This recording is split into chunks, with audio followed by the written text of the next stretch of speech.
Good morning everyone. दोस्तों आज है 3 मई 2024 और हम लोग करेंगे द हिंदू न्यूज़पेपर के एनालिसिस। मेरा नाम है सितेंद्र चौधरी और आज हम लोग कौन कौन से टॉपिक करने वाले हैं देख लेते हैं एक बार ब्रीफली।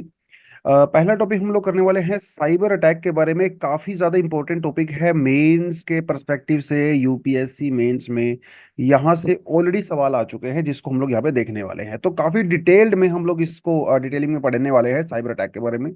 उसके अलावा प्रीलिम्स ओरिएंटेड एक टॉपिक आता है हमारे पास मून के रिगार्डिंग, तो बात करेंगे मून के ऊपर कौन कौन सी रोक्स पाई जाती हैं, फायर साइड क्या होती है, फ्रंट साइड क्या होती है, वो सब थोड़ा हम लोग यहाँ पे पढ़ने वाले हैं। प्रीलिम्स ओरिएंटेड ज्यादा है तो थोड़ा सा फैक्ट बेस्ड है बेसिकली यहाँ पे। उसके अलावा सीबीआई के बारे में थोड़ा बात कर सकते हैं। सीबीआई की थोड़ी जर्नी हम लोग जानेंगे, सीबीआई कौन कौन से केसेस को इन्वेस्टिगेट करती है। सीबीआई जब किसी केस को इन्वेस्टिगेट करती है तो स्टेट का वहाँ पे क्या रोल होता है, इसके बारे में बात करने वाले हैं। उसके अलावा जो आज का टेक्स्ट सेक्शन दिया हुआ है ये बेसिकली मैंने आज एडिटोरियल इंक्लूड नहीं किया है क्योंकि कुछ खास मुझे लगा नहीं था, लेकिन ये जो टेक्स्ट सेक्शन है ये काफी अच्छा है। क्लाइमेट एंड लेबर, उसके बारे में बात करेंगे किस तरह से क्लाइमेट चेंज हो रहा है और उसके पर्सपेक्टिव में जो लेबर होती है, लेबर कोई भी हो सकती है, एग्रीकल्चर हो सकते हैं, इंडस्ट्रियल हो सकती है, उनके ऊपर क्या इम्पैक्ट पड़ता है उस कॉन्टेक्स्ट में बात करेंगे। काफी अच्छा इंपॉर्टेंट आर्टिकल लगा मुझे ये भी आपके यूपीएससी मेंस के पर्सपेक्टिव से। ठीक है जी, चलो तो बढ़ते हैं सीधा पहले टॉपिक पे। और पहला टॉपिक यहाँ पे देखिए ये है, India is one of the key geographies affected by the fishing attack. ठीक है, देखिए एक नॉर्मल फिशिंग आपने देखा होगा ना। नॉर्मल फिशिंग में क्या होता है, एक तालाब होता है भैया, आप तालाब के साथ बैठ के किनारे पे बैठे रहते हो, आप यहाँ से कांटा डालते हो ना, कांटा ऐसे, उस कांटे के आगे यहाँ पे कुछ ना कुछ फूड होता है फिश के लिए। जब वो फिश इस फूड को कंज्यूम करने के लिए आती है तो आप उसको झटका मार देते हो और उसको यहाँ से निकाल लेते हो। ये सिंपल सा कॉन्सेप्ट होता है, ये होती है नॉर्मल फिशिंग। लेकिन यहाँ पे इस फिशिंग की स्पेलिंग अलग है, PHISHING। ये भी फिशिंग ही होती है, लेकिन यहाँ पे फिश नहीं पकड़ी जाती, यहाँ पे आप पकड़े जाते हो। तो ये जो चीटर्स होते हैं, जो सॉफ्टवेयर मालवेयर डेवलप करते हैं, जो साइबर अटैक करते हैं, कई बार आपने देखा होगा आपके पास कोई ऐसा ईमेल आईडी आता है, ये थोड़ा सस्पिशियस सा होता है। ऐसा लगेगा आपको कि माइक्रोसॉफ्ट वालों ने, गूगल वालों ने, आपके बैंक ने वो आपको ईमेल भेजा है। जब उस लिंक के ऊपर क्लिक करते हो, मेल पे दिए हुए लिंक पे क्लिक करते हो, तो आपका कंप्यूटर हैक हो जाता है, आपकी इंफॉर्मेशन चोरी हो जाती है, आपके अकाउंट से पैसे कट जाते हैं, आपके मैसेजेस चोरी हो जाते हैं, कोई और उसको पढ़ लेता है, आपकी डिटेलिंग आधार कार्ड वगैरह की सब चोर हो जाती है। ये भी एक तरह का फिशिंग ही होता है। आपका ऐसा मेल आएगा कि आपने किसी लॉटरी में 3 लाख रुपए जीत लिए हैं। आप बोलोगे कि यार बड़ी अच्छी बात है, चलो देख लेते हैं, क्लिक करके आप क्लिक करते हो तो आपकी फिशिंग। ये फिशिंग है, आपको लालच दिया जाता है। तो इंडिया में फिशिंग काफी बड़े लेवल पे होती है, रिसेंटली ये रिपोर्ट में कहा गया। अब यहाँ से यूपीएससी में प्रीवियस ईयर में क्वेश्चन आ चुके हैं, तो साइबर क्राइम साइबर अटैक ना एक काफी इंपॉर्टेंट एक आर्टिकल आपके पास बनता है। देखिए, what is a cyber dome project, explain how it can be useful in controlling the internet crimes in India, what are the different elements of the cyber security, keeping in view of the challenges in the cyber security, examine the extent to which India has successfully developed a comprehensive national cyber security strategy। इसका मतलब ये हुआ, इनको question के दिखाने का मतलब ये है कि cyber attack, cyber security, cyber crime, इसके रिगार्डिंग कोई भी न्यूज़ अगर आपके पेपर में आती है तो वो आपके एग्जाम के लिए इंपॉर्टेंट हो जाती है, बस इसका दिखाने का पर्पज ये था। अब बढ़ते हैं थोड़ा सा आगे। तो ये जो साइबर थ्रेट होते हैं, साइबर क्राइम होते हैं, ठीक है, कितने टाइप के होते हैं। एक होता है साइबर एस्पिराज। ठीक है, एस्पिनाइज का मतलब होता है जैसे जो जासूस होते हैं, बेसिकली तरह से जासूसी करना। ठीक है, एस्पियोनाज कर, आप भेष बदल के कहीं पे जाते हो, वहां की इंफॉर्मेशन को ले लेते हो। तो ये आपकी सीक्रेट इंफॉर्मेशन को ऑब्टेन करने का एक तरीका होता है, इसे बोलते हैं साइबर एस्पिनाइज। आपकी पर्सनल सेंसिटिव जो इंफॉर्मेशन होती है, क्लासिफाइड इंफॉर्मेशन होती है, राइट, आपके जो कॉम्पिटिटर्स होते हैं, जो दूसरी कंपनी होती हैं, ठीक है, जो कंपटीशन में होती हैं, तो वो क्या करती हैं, आपके कंप्यूटर में, आपके मोबाइल में कुछ स्पाईवेयर, कुछ ऐसे मलिशियस सॉफ्टवेयर को इंस्टॉल कर देते हैं, ट्रोजन हॉर्सेस भी जिसको बोलते हैं। तो ये धीरे आपको पता भी नहीं चलेगा, आपके लैपटॉप के आपके अंदर कंप्यूटर में वो है, लेकिन वो धीरे धीरे आपके ईमेल पढ़ता रहेगा, आपकी अकाउंट डिटेल्स लेता रहेगा, आपकी पर्सनल इंफॉर्मेशन को चोरी करता रहेगा। ये बड़ा खतरनाक हो सकता है नेशनल सिक्योरिटी के लिए। इसे बोलते हैं साइबर एस्पिनाइज। ये अटैक नहीं है, सिर्फ इंफॉर्मेशन चोरी की जा रही है, अटैक बाद में होता है, which is called cyber attack. इसका तो सीधा सा मतलब होता है कि आपके कंप्यूटर नेटवर्क को डैमेज करना है, डिस्ट्रॉय करना है, आपके कंप्यूटर को ही डिस्ट्रॉय कर दिया, आपकी फाइल करप्ट हो गई, आपका कंप्यूटर ऑन ही नहीं हो रहा है, दैट इज साइबर अटैक। तो कई बार जैसे जो हमारे क्रिटिकल जो इंफ्रास्ट्रक्चर होते हैं, रेलवे हो गया, डैम्स हो गए, न्यूक्लियर प्रोजेक्ट्स हो गए, सब आजकल तो इंटरनेट से ही कनेक्टेड रहता है। तो उन कंप्यूटर को डिस्ट्रॉय कर देते हैं लोग, that is cyber attack. Cyber terrorism, terrorism का मतलब ये होता है, इसके वर्ड में ही लिखा हुआ टेरर, टेरर मतलब डर, डर फैलाना है। तो साइबर टेररिज्म में क्या होता है, आप कंप्यूटर, सॉफ्टवेयर, सोशल मीडिया, इनकी हेल्प लेते हो to conduct your terrorist attacks. Terror attack की प्लानिंग करना, टेररिस्ट को रिक्रूट करना, अपना प्रोपेगेंडा फैलाना, फंडिंग वगैरह कलेक्ट करना, ये सब साइबर टेररिज्म का पार्ट है। कई बार ऐसा होता है ना कि जो टेररिस्ट होते हैं वो अलग अलग कंट्रीज में बैठे होते हैं, अलग अलग सिटीज में बैठे होते हैं, वो फिजिकली एक दूसरे से जाके मिल नहीं सकते, तो इंटरनेट के थ्रू पूरी प्लानिंग करते हैं। सोशल मीडिया पे कई बार जो है वो थोड़ा सा कंसील्ड वे में आपसे फंडिंग ली जाती है। सोशल मीडिया पे कई बार ऐसा दिखाते हैं ना, आपने देखा होगा कि ये इस कोज के लिए हम लोग पैसा ले रहे हैं, यहाँ पे फ्लड आ गया है, ठीक है, या फिर यहाँ पे कोई टेंशन हो गई है, वहां से आपको फंडिंग ले ली जाती है, लेकिन हमें थोड़ी ना पता वो फंडिंग एक्चुअली जा कहाँ रही है। कई बार वो फंडिंग टेररिस्ट टेररिस्ट लोगों को भी चली जाती है। साइबर वॉरफेयर, तो आजकल तो जब दो कंट्रीज आपस में, जैसे आप अगर रशिया और चाइना, रशिया का यूक्रेन का एग्जांपल अभी ले सकते हो। रशिया यूक्रेन में अंदर सिर्फ फिजिकल वॉर नहीं हो रहा है, साइबर वॉरफेयर भी हो रहा है, एक दूसरे के नेटवर्क्स को डिस्ट्रॉय करने की कोशिश करते हैं। ठीक है, कई बार आपने देखा, एक बार ऐसा भी हुआ था कि यूपीएससी की वेबसाइट हैक हो गई थी। ठीक है, तो ये भी एक साइबर वेलफेयर वॉरफेयर का ही एक एग्जांपल आप दे सकते हो कहीं ना कहीं। ठीक है, चलो, तो these are the types of the cyber threat. Now इसका इम्पैक्ट क्या होता है हमारे ऊपर? सीधी सी बात है, लॉस ऑफ इंटेग्रिटी। ठीक है, आपके डेटा के अंदर चेंजेस आ जाते हैं। अब मान लो कोई स्टॉक एक्सचेंज की कोई वेबसाइट है, उसको आपने हैक कर लिया और उसके डेटा को आपने मैनिपुलेट कर दिया, इनएक्यूरेट इन्फॉर्मेशन वहां पे डाल दी, तो इससे जो बेचारे इन्वेस्टर्स होंगे वो तो सोचेंगे कि ये तो बिल्कुल एक्यूरेट इन्फॉर्मेशन है, अपना पैसे को इन्वेस्ट वहां पे कर देंगे, बाद में डूब जाएंगे। तो इससे आपकी इंटेग्रिटी, आपके सॉफ्टवेयर की इंटेग्रिटी, आपके सिस्टम की इंटेग्रिटी पे डाउट होता है, तो लोग आपके ऊपर भरोसा करना कम कर देते हैं। Right, loss of availability, yes.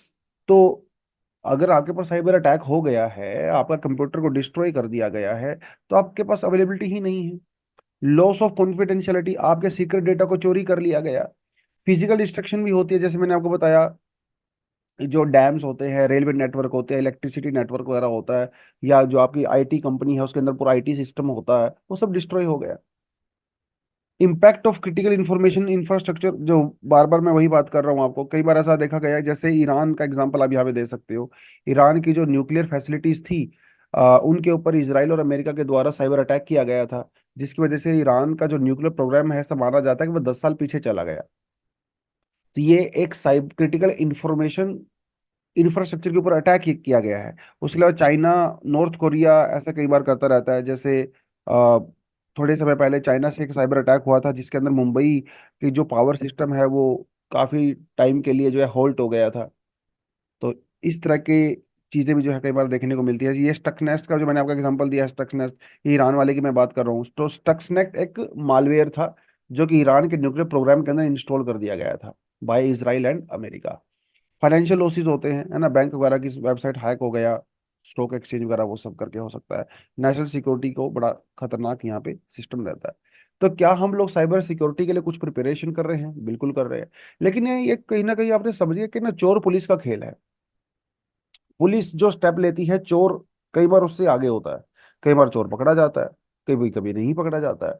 Right, और तो साइबर सिक्योरिटी के लिए हम लोग क्या क्या प्रिपरेशन हम लोगों ने किया है? आईटी एक्ट 2000 के अंदर जो सेक्शन 66F है हमारा, वो क्रिटिकल इंफ्रास्ट्रक्चर, सेंसिटिव डेटा, इनकी प्रोटेक्शन की बात करता है। नेशनल साइबर सिक्योरिटी पॉलिसी 2013, ठीक है, ये भी critical information infrastructure project centre की बात करती है, जो हमारे डैम्स हैं, या जो आर्मी के या गवर्नमेंट की जो वेबसाइट्स वगैरह होती हैं, इनको प्रोटेक्ट करने की बात करता है। एनसीआईपीसी हमारे पास है। सर्ट इन की बात करता है, जैसे मान के चलिए कि कोई कंपनी है जिसके ऊपर साइबर अटैक होता है, तो उस कंपनी को 24 आवर्स के अंदर ये मैंडेटरी कर दिया गया है कि आपको गवर्नमेंट को इन्फॉर्म करना पड़ेगा। तो ये सब चीजें जो है 13 के अंदर जो है वो इंक्लूड होती हैं। साइबर सुरक्षित भारत इनिशिएटिव ये हम लोगों ने लिया। National cyber coordination centre, national cyber security coordinator and information security education and the awareness programme. तो ये कुछ कुछ छोटे छोटी सी फैक्चुअल इन्फॉर्मेशन है जो आपको थोड़ा सा याद रखनी है एग्जाम के लिए। थोड़ा डिटेलिंग में जाना चाहते हो तो इनकी वेबसाइट पे जा सकते हो हल्का फुल्का। तो एग्जाम में सिर्फ ये मैं थोड़ा सा मेंशन करने के काम आती है, ठीक है। डिटेलिंग में आपसे कोई नहीं पूछेगा कि नेशनल साइबर सिक्योरिटी सेंटर के बारे में डिटेल में बताइए, इतना जरूरी नहीं होता। एक एक दो दो पॉइंट आपके लिए जो है वो सफिशिएंट यहाँ पे होते हैं। उसके अलावा साइबर सुरक्षित भारत इनिशिएटिव, ठीक है, एनसीसीसी साइबर स्वच्छता केंद्र 2017 में ओपन किए गए थे। उसके अलावा कई लोगों को ट्रेन किया गया हम लोगों ने। एक हैकाथन हम लोगों ने चलाया था है, हम लोग हैकाथन भी चलाते हैं। हैकाथन में ये होता है कि आप लोगों को एक टास्क दे दिया जाता है और आप किसी वेबसाइट को हैक करके दिखाते हो। क्योंकि अगर आप हैक कर सकते हो तो इसका मतलब आप सुरक्षा भी प्रोवाइड करवा सकते हो, सीधा सा मतलब ये होता है, राइट। उसके अलावा इंटरनेशनल कोऑपरेशन भी हम लोग करते हैं। कई इंटरनेशनल इनिशिएटिव भी लिए गए हैं साइबर सिक्योरिटी के रिगार्डिंग। जैसे हमारे पास एक इंटरनेशनल टेलीकम्युनिकेशन यूनियन है, बुडापेस्ट कन्वेंशन हमने बिल्कुल याद रखना है, बहुत इंपॉर्टेंट है ये एग्जाम के लिए। इंडिया इसका सिग्नेटरी नहीं है, पहली बात तो आपको बताता चलूं। तो बुडापेस्ट एक इंटरनेशनल ट्रीटी है जिसके अंदर जो internet computer crimes cyber threat वगैरह होते हैं इनके रिगार्डिंग बात की जाती है, उनको कैसे कम करें, all that. India is not a signatory to this convention, very very important point. कई बार ऐसा एग्जाम में सवाल आ जाता है ना कि India is not a member of which of the following organisations और the institutions of the treaty. तो वहां पे आपको याद रखना है बुडापेस्ट कन्वेंशन। उसके अलावा इंटरनेट गवर्नेंस फोरम हमारे पास है। 2006 में इसकी पहली मीटिंग हुई थी। Internet cooperation for the assigned names and the numbers, ठीक है। तो ये कुछ कुछ चीजें रहती है, थोड़ा सा एग्जाम के परस्पेक्टिव से आप इसको देख सकते हो। तो ये मेंस के लिए बहुत इंपॉर्टेंट आर्टिकल है, बार बार बता रहा हूँ, तो थोड़ा सा इसका ध्यान रख अपने रखना है।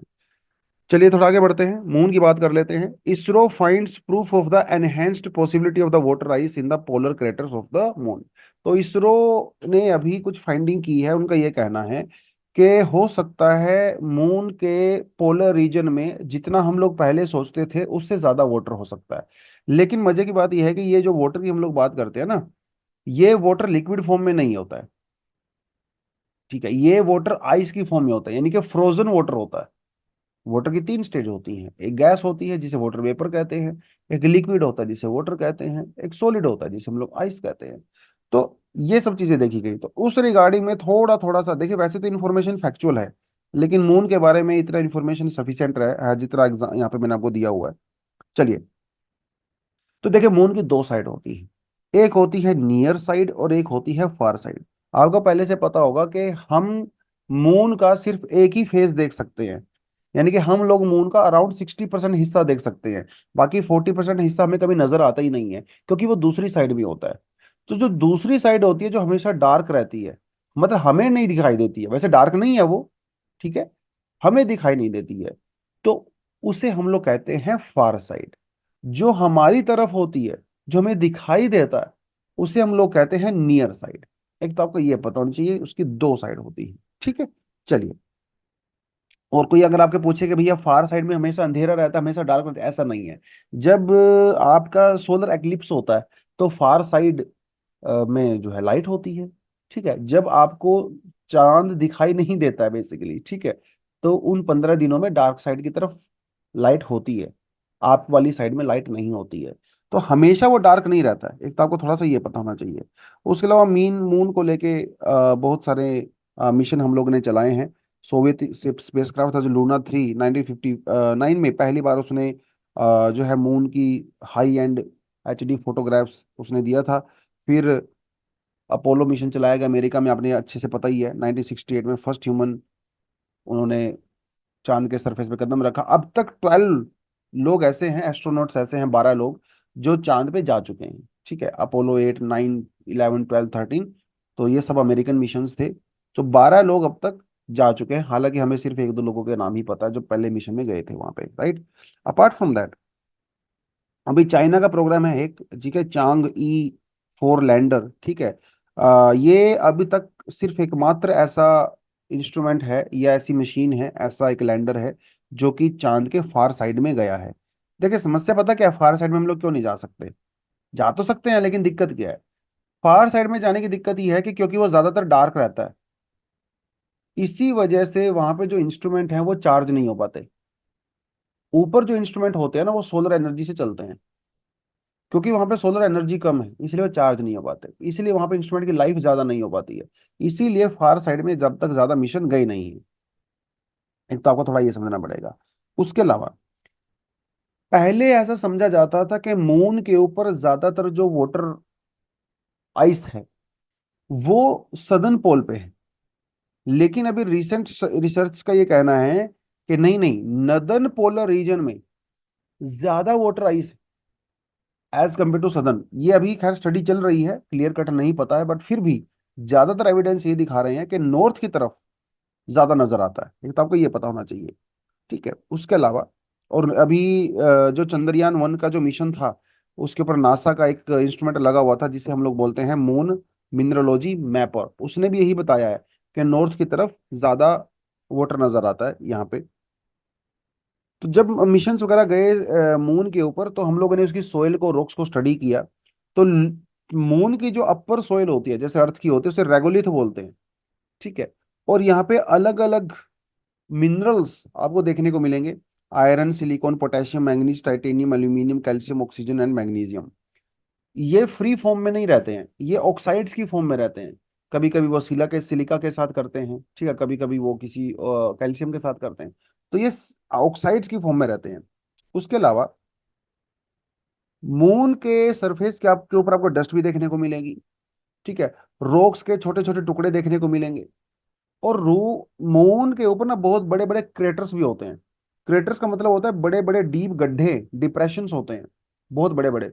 वो इसलिए आते हैं क्योंकि मून पे लगातार मीटियोर्स का इम्पैक्ट होता रहता है। पास्ट में बहुत ज्यादा होता था। मीटियोर समझ रहे हो आप? एक जो जो आपका एस्ट्रॉइड होता है, एक रॉक का बहुत बड़ा टुकड़ा होता है, जब वो आपके सरफेस को हिट करता है तो बहुत बड़ा गड्ढा बन जाता है, डिप्रेशन बन जाता है। तो ऐसा आपको वहां पे देखने को मिलेगा। उसके अलावा मून के ऊपर ना ऑर्गेनिक मैटर अब तक नहीं मिला है, जो कि एक मिस्ट्री है, ऐसा अब तक क्यों नहीं हुआ है। मून के ऊपर कोई भी ऑर्गेनिक मैटर नहीं है, जैसे वहां पे कोई माइक्रोब्स नहीं है, इंसेक्ट नहीं है। देखिए अभी हमें गारंटी नहीं है, हो सकता है मून के सरफेस के नीचे हो एक आधा बैक्टीरिया ने हो सकता है सर्वाइव कर लिया हो। लेकिन अभी तक हमें उसका कोई भी प्रूफ नहीं मिला है। इसका एक बहुत बड़ा रीजन ये है कि एक तो मून के ऊपर ना प्रॉपर एटमॉस्फेयर नहीं है, जैसा हमारे अर्थ के ऊपर है। राइट। उसके अलावा इसका जो एटमॉस्फेयर है वो बहुत ही ज्यादा थिन है, बहुत ज्यादा थिन है। तो लाइफ प्रॉपर सर्वाइव नहीं कर सकती। टेम्परेचर मून के ऊपर बहुत एक्सट्रीम होते हैं, -173 से लेके 127 डिग्री सेंटीग्रेड तक हो सकते हैं। तो इतने हाई टेम्परेचर पे लाइफ को सर्वाइव करना पॉसिबल नहीं है। उसके अलावा मून के ऊपर लगातार कॉस्मिक रेडिएशन, सोलर रेडिएशन का अटैक होता रहता है। राइट। तो जिसकी वजह से लाइफ वहां पे सर्वाइव नहीं कर सकती है। हो सकता है सरफेस के नीचे कुछ सेंटीमीटर नीचे जाके कुछ बैक्टीरिया, इंसेक्ट वगैरह सर्वाइव कर रहे हों, लेकिन वो तो हमें फ्यूचर में ही पता चलेगा। राइट। थोड़ा सा मून के बारे में बेसिक बेसिक इन्फॉर्मेशन आपको पता होनी चाहिए। थोड़ा आगे बढ़ते हैं। CBI not under control of the union, government can't supervise its probe, centre tells supreme court. तो बेसिकली ये मामला वेस्ट बंगाल से आता है। वेस्ट बंगाल में कुछ सेंट्रल गवर्नमेंट के एम्प्लॉयज ने कुछ ऑफेंस कमिट किया था, जिसके रिगार्डिंग ये हुआ कि वहाँ की जो स्टेट गवर्नमेंट है उन्होंने एक्शन लिया था। अब क्योंकि ये सेंट्रल गवर्नमेंट के एम्प्लॉयज हैं, तो सीबीआई का ये कहना है कि साहब इनके ऊपर कार्रवाई सिर्फ हम लोग कर सकते हैं, स्टेट गवर्नमेंट नहीं कर सकती है। लेकिन सुप्रीम कोर्ट ने कहा कि देखो भाई, जो लॉ एंड ऑर्डर है ना, वो एक स्टेट का सब्जेक्ट है। अगर कोई सेंट्रल एम्प्लॉय मान लो, अगर वो कोई क्राइम कमिट कर देता है, ठीक है, या फिर आपके समझे कोई आर्मी पर्सनल है, वो कोई क्राइम कमिट कर देता है, कोई डकैती कर देता है, किसी को मार देता है, तो क्या फिर वो सीधा तो सेंट्री कार्रवाई करेगी, स्टेट नहीं कर सकती है क्या? तो सुप्रीम कोर्ट ने कहा कि स्टेट कार्रवाई कर सकती है, क्योंकि लॉ एंड ऑर्डर स्टेट का सब्जेक्ट है। अभी ये मामला सब जुडिस है, पेंडिंग पड़ा हुआ है। लेट्स सी इसके आगे आगे क्या होता है। लेकिन गवर्नमेंट का जो यूनियन गवर्नमेंट है उसका ये कहना है कि देखिए भाई, ये सीबीआई का अपना मामला है, इसमें हम लोग कुछ नहीं करेंगे। सीबीआई एक ऑटोनोमस एजेंसी है। ठीक है। तो थोड़ा सा सीबीआई के बारे में आपको पता होना चाहिए। सीबीआई की शुरुआत, जिसे हम लोग क्राइम ब्यूरो ऑफ इंडिया भी कहते हैं, सीबीआई की शुरुआत हुई थी वर्ल्ड वॉर 2 के दौरान। वर्ल्ड वॉर 2 में के दौरान क्या हुआ था, जो ब्रिटिश ऑफिशियल्स होता हुआ करते थे, उनके अंदर लार्ज स्केल करप्शन होता था। बहुत पैसा वैसा खाते थे वो लोग। तो उनको थोड़ा सा इन्वेस्टिगेट करने के लिए हम लोगों ने क्या बनाया था, 1941 के अंदर स्पेशल पुलिस एस्टेब्लिशमेंट सेटअप किया था। बाद में फिर 1943 के अंदर ऑर्डिनेंस आया। ये वो समय था जब क्विट इंडिया मूवमेंट चल रही थी। उस समय करप्शन वगैरह काफी ज्यादा चल रहा था गवर्नमेंट ऑफिशियल्स के दौरान। फिर बाद में 1946 के अंदर हम लोगों ने Delhi special police establishment act बनाया। ये आज भी एग्जिस्ट करता है, और आज तक जो सीबीआई की पावर्स हैं इन्वेस्टिगेट करने की, वो इसी एक्ट से डिराइव होती हैं। Delhi special police establishment act, आपने ध्यान रखना है, 1946। सीबीआई गवर्नमेंट ऑफ इंडिया की एक मेन चीफ इन्वेस्टिगेशन एजेंसी है। किसके सुपरविजन में काम करता है? सीवीसी, सेंट्रल विजिलेंस कमीशन के सुपरविजन में काम करता है। जो प्रिवेंशन ऑफ करप्शन एक्ट है, राइट, इसके जो मैटर होते हैं उनको इन्वेस्टिगेट करने का काम सीबीआई का होता है। बहुत सारे मैटर जो है वो सीबीआई इन्वेस्ट कर सकता है, जैसे एंटी करप्शन क्राइम, ठीक है, पब्लिक ऑफिशियल कोई है, सरकारी नौकर है भैया, ठीक है, सेंट्रल गवर्नमेंट के एम्प्लॉयज हैं, पब्लिक सेक्टर जो कंपनीज हैं हमारी, उनके एम्प्लॉयज हैं, उनको सबका जो कार्रवाई है वो सीबीआई कर सकता है। इकोनॉमिक क्राइम्स होते हैं, फेक इंडियन करेंसी नोट्स वगैरह बनाए जाते हैं, साइबर क्राइम्स, बैंक फ्रॉड, वो सब नारकोटिक्स वाले जो क्राइम रहते हैं, ठीक है, वो सब सीबीआई कार्रवाई कर सकता है। उसके अलावा कुछ स्पेशल क्राइम जैसे ऑर्गेनाइज क्राइम हो गए, right, money laundering, terrorism, bomb blast, kidnapping, ransom, वो सब मतलब कहने का ये कि सीबीआई जो है मोर और लेस सभी क्राइम्स को कहीं ना कहीं इन्वेस्टिगेट कर सकती है जो इंडिया के अंदर हो रहे हैं, ठीक है। CBI can also sue moto take up the investigation of the offenses only in the union territories। ठीक है, अब सवाल ये उठता है कि भैया जब स्टेट के अंदर क्राइम होता है तब सीबीआई का रोल क्या होता है? देखिए, जो एक्ट है ना, Delhi special police establishment act 1946, ये कहता है कि अगर सीबीआई को किसी स्टेट के अंदर उसके जुरिस्डिक्शन में अगर कोई केस इन्वेस्टिगेट करना है, तो उसके लिए स्टेट गवर्नमेंट की परमिशन की रिक्वायरमेंट होती है। बिना इस परमिशन के वो कार्रवाई नहीं कर सकता है, ऐसा ये एक्ट कहता है, ठीक है। सो दोबारा बता देता हूं, जो हमारा Delhi special police establishment act 1946 है, वो ये कहता है कि स्टेट का कंसेंट लेना मैंडेटरी होता है before beginning any investigation in a state. अब ये कंसेंट जो है ना वो दो तरीके से आपको मिल सकता है, डिफेंस कंसेंट बाय डिफॉल्ट, ठीक है, और एक होता है जनरल कंसेंट। देखिए, कई स्टेट ऐसे हैं जिन्होंने कंसेंट बाय डिफॉल्ट दिया हुआ है, मतलब सीबीआई को परमिशन लेने की जरूरत नहीं है, वो सीधा जाके कार्रवाई कर सकती है। लेकिन कुछ स्टेट ऐसे हैं जिन्होंने ये कंसेंट नहीं दिया हुआ है, यानी कि केस टू केस बेसिस पे आपको स्टेट की परमिशन लेनी पड़ती है। जैसे पंजाब, वेस्ट बंगाल, तमिलनाडु, इन्होंने जो है ये कंसेंट नहीं दिया हुआ है, तो सीबीआई को हमेशा कार्रवाई तब करनी पड़ती है जब वो परमिशन उनको मिल जाए। हाँ, अगर हाई कोर्ट या सुप्रीम कोर्ट अगर ये कह देता है कि ये मामला सीबीआई की जांच में होगा, तो फिर उसके लिए परमिशन की रिक्वायरमेंट नहीं होती है, चाहे वो स्टेट के अंदर ही क्राइम क्यों ना हुआ हो। हाई कोर्ट, सुप्रीम कोर्ट जब बोल देता है तो सीबीआई को परमिशन की रिक्वायरमेंट नहीं होती है, ठीक है। ये थोड़ा सा आपको इसके बारे में पता होना चाहिए।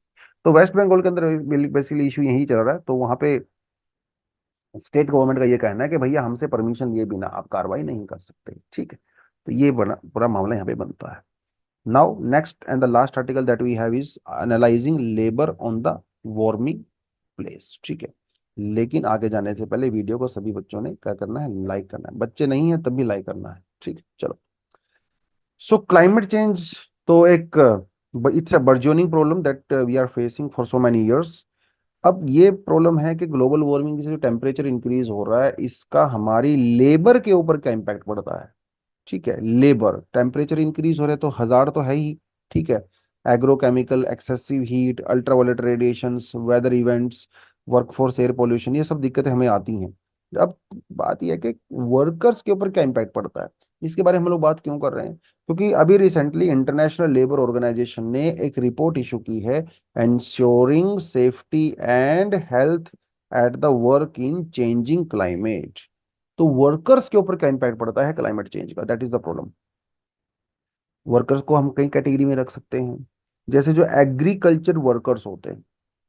अब जब बहुत ज्यादा ड्रोट हो जाता है या फ्लड हो जाता है, बहुत ज्यादा हीट वेव चलने लगती हैं, तो एग्रीकल्चर वर्कर्स की जॉब लॉस हो जाता है, क्योंकि एक्सट्रीम हीट वेव में तो आप काम नहीं कर सकते। अगर आप काम करोगे भी तो आपकी प्रोडक्टिविटी कम हो जाती है, क्योंकि अगर टेम्परेचर नॉर्मल है तो आप 8 से 10 घंटे 12 घंटे भी काम कर सकते हो, लेकिन एक्सट्रीम हीट है तो आप 5 से 6 घंटे काम नहीं कर सकते। 2-3 घंटे सुबह करोगे, 2-3 घंटे शाम को करोगे, दिन में तो काम ही नहीं कर पाओगे। तो इससे एक तो जॉब लॉस होता है, आपकी प्रोडक्टिविटी कम होती है, एक तो ये प्रॉब्लम है। उसके अलावा जो एग्रीकल्चर वर्कर्स हैं वो केमिकल से लगातार उनको एक्सपोजर होता है, राइट। नाउ इंडस्ट्रियल वर्कर्स को क्या नुकसान होता है इनसे? इंडस्ट्रियल वर्कर्स को इंडोर एयर पोल्यूशन फेस करना पड़ता है, तो हेल्थ इश्यूज होते हैं। एक्सट्रीम हीट की वजह से जो हमारी मशीन्स होती हैं उनके अंदर वियर एंड टीयर बहुत ज़्यादा होता है, तो उनके लगातार मेंटेनेंस करना एक्स्ट्रा खर्चा आपका हो जाता है। वियर एंड टीयर की वजह से जो फिजिकल हार्म का जो रिस्क होता है वर्कर्स को, वो बहुत ज़्यादा हो जाता है। उसके अलावा जो कंस्ट्रक्शन वर्कर्स रहते हैं, अब कंस्ट्रक्शन वर्कर्स ज़्यादातर तो अर्बन एरियाज में रहते हैं, और अर्बन एरिया में कॉन्सेप्ट होता है जिसे हम लोग कहते हैं अर्बन हीट आइलैंड। तो एक सिटी का टेम्परेचर सराउंडिंग विलेजेस से थोड़ा सा ज्यादा होता है, 3 से 4 डिग्री। कई बार उस सिटी के अंदर खुद भी कुछ ऐसी पॉकेट्स हो सकती हैं जहां पे टेम्परेचर थोड़ा ज्यादा रहता है। तो वहां पे जो वर्कर्स काम करते हैं they are expose to extreme heat now, right, जिसकी वजह से इश्यूज यहाँ पे हो सकते हैं, फिजिकल इंजरी हो जाती है, राइट। हेल्थ हजार्ड हो जाते हैं जैसे अस्थमा वगैरह, ये कुछ इश्यूज हो जाते हैं। रैग पिकर्स जो कूड़ा कचरा उठाते हैं उनको बड़ी समस्याएं हैं, क्योंकि जो लैंडफिल्स वगैरह होती हैं अर्बन एरियाज के अंदर, उनके अंदर फ्रीक्वेंटली फायर लगती है गर्मियों में, आपने देखा ही होगा धुआं निकलता रहता है वहां से। तो वो जो धुआं निकलता है, स्मोक निकलता है, उसके अंदर टॉक्सिक केमिकल्स रहते हैं। तो जो रैग पिकर्स होते हैं लगातार ये केमिकल्स उनकी बॉडी में जाते हैं, तो काफी ज्यादा नेगेटिव हेल्थ इंपैक्ट उनको देखने को मिलता है। तो ये कुछ इम्पैक्ट आप वर्कर्स के ऊपर बात कर सकते हो। अब इंडिया में कुछ लॉज बने हुए हैं इन जो वर्कर्स हैं अलग अलग कैटेगरीज में, इनको इनको सर्व करने के लिए, इनके इंटरेस्ट को प्रोटेक्ट करने के लिए। बहुत ज्यादा इफेक्टिव नहीं है, लेकिन नाम हमको पता होना चाहिए। जैसे occupational safety hazard and the working condition code 2020, इसके अंदर 13 ऐसे लॉज हैं, जैसे factory act, building other construction act, plantation labour act, etcetera. इस तरह के 13 ऐसे एक्ट हैं जिनको स्ट्रीमलाइन किया गया है for the protection of the workers. लेकिन इनमें दिक्कत यह है कि अभी तक इनको इम्प्लीमेंट नहीं किया गया है। ठीक है, मतलब कोड बना दिया गया है लेकिन इम्प्लीमेंटेशन नहीं है। दूसरा हमारे पास फैक्ट्रीज एक्ट है। फैक्ट्री एक्ट के अंदर डिफाइन किया गया है कि फैक्ट्री क्या होती है, और फैक्ट्री के अंदर वर्कर्स के इंटरेस्ट को प्रोटेक्ट करना है, उनके फिजिकल, इकोनॉमिक, सोशल वेलफेयर को प्रोटेक्ट करना है। फैक्ट्री एक्ट ये कहता है कि जिस एंटरप्राइज के अंदर 10 या 10 से ज्यादा लोग रहते हैं वह फैक्ट्री होती है। अब मजे की बात यह है कि इंडिया में बहुत ही कम लोग ऐसी एंटरप्राइज के अंदर काम करते हैं जहां पर 10 या 10 से ज्यादा लोग होते हैं। Majority of India 64 million MSMEs are not registered under this law. छोटी छोटी फर्म इंडिया में जिसमें 2 लोग काम करते हैं, 3 4 5 लोग काम करते हैं, 8 लोग 9 लोग काम करते हैं। तो जहां पे ये छोटे कम लोग काम करते हैं वो तो इसके अंदर रजिस्टर्ड ही नहीं है। तो जब वो रजिस्टर्ड ही नहीं होंगे तो फिर लेबर को प्रोटेक्ट कैसे करोगे? तो ये कुछ लॉज हैं और ये कुछ चैलेंजेस हैं। उसके अलावा इंडिया में फैक्ट्रीज के अंदर टेम्परेचर के रिगार्डिंग, वेंटिलेशन के रिगार्डिंग कोई स्ट्रिक्ट लॉ नहीं है, कि ऐसी प्रॉपर कंडीशन नहीं है कि कंडीशन कूलिंग कैसी होनी चाहिए। ये सब या तो मेंटेन किया नहीं जाता या फिर मेंटेन करने के लिए लॉ ही नहीं है। ये कुछ दिक्कतें हैं। फर्टिलाइजर सब्सिडी बहुत ज्यादा दी जाती है इंडिया में, जिसकी वजह से farmers irrational use of chemicals करते हैं। अब लेकिन एक्सपोज कौन हो रहा है? एक्सपोज तो वर्कर ही हो रहा है जो एग्रीकल्चर लेबरर है। Right? तो ये कुछ चैलेंजेस हैं, कुछ स्टेप्स हैं, बट हम लोग कर क्या सकते हैं? What could be the possible way forward here? एक बात तो प्रॉपर रूल्स बनाइए भाई, सीधी सी बात है। और रूल बनाने से कुछ नहीं होता ना, रूल इंप्लीमेंट भी तो करिए। तो एक तो strict implementation of rule and the formation of rule, दोनों को साइड बाय साइड चलना पड़ता है, तब जाके बात बनेगी। रीजन स्पेसिफिक रूल बनाइए। अब जैसे आप पूरे इंडिया के अंदर लिए एक रूल नहीं बना सकते हो। नॉर्थ वेस्ट इंडिया में कंडीशंस अलग रहती हैं, सेंट्रल इंडिया में है, कोस्टल एरियाज में अलग है, हिली एरियाज में अलग है टेम्परेचर की कंडीशंस। तो वहां के जो वर्कर्स हैं वो अलग तरीके से इम्पैक्ट होते हैं। तो रीजन स्पेसिफिक रूल्स बनाइए, डिसेंट्रलाइजेशन ऑफ द रूल्स, ये बहुत जरूरी है। Effective handling of the effluent and the by product, जो इंडस्ट्री से वेस्ट मटेरियल निकलता है, उसका प्रॉपर तरीके से हैंडलिंग करिए, रिसाइकलिंग करिए, उसकी मैनेजमेंट करिए, right. Waste removal technologies western country में जो यूज होती हैं उसको हम लोग अडेप्ट कर सकते हैं फॉर अ बेटर सेफ्टी।